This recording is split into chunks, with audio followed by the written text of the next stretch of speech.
What if your home, your land, and your way of life were taken from you overnight? The Trail of Tears was not just a journey. It was a death march. Thousands perished, and the scars remain. To this day, this is the tragic story of forced removal and survival. Imagine being forced from your home, walking hundreds of miles with no food, no shelter, and no choice in the 19th century. The U.S. government saw native lands as obstacles to expansion. President Andrew Jackson signed the Indian Removal Act, forcing native tribes westward. The Cherokee fought back, taking their case to the U.S. Supreme Court and winning. The Supreme Court ruled in their favor, but Jackson ignored the decision, saying let them enforce it.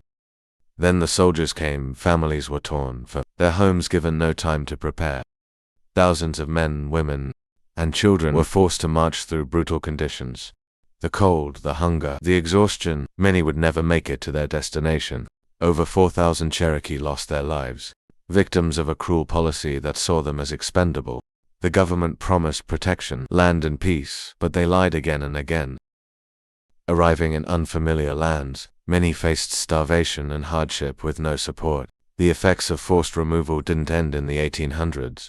Native communities still fight for justice today, yet despite everything, their traditions, language and strength endure.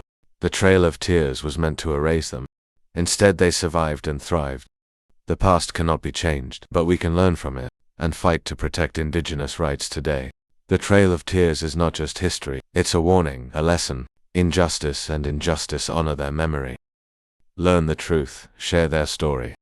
The next generation carries this history forward, ensuring the truth is never erased. They are still here, their stories. Their strength, their legacy lives on. The Trail of Tears was not the end. The fight for justice continues.